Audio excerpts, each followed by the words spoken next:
Έλα Κατερίνα, καλημέρα.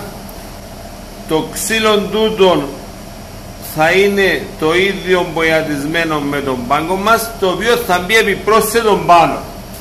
Το ξύλο το δεύτερο τούτο θα είναι ενσωματωμένο πάνω στο τυλάρο.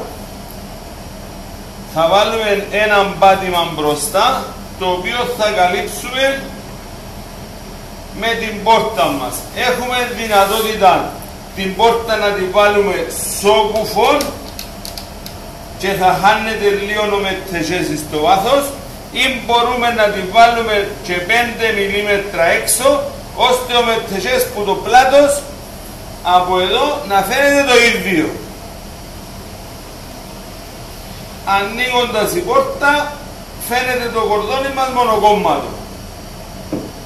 Πάρε με τηλέφωνο.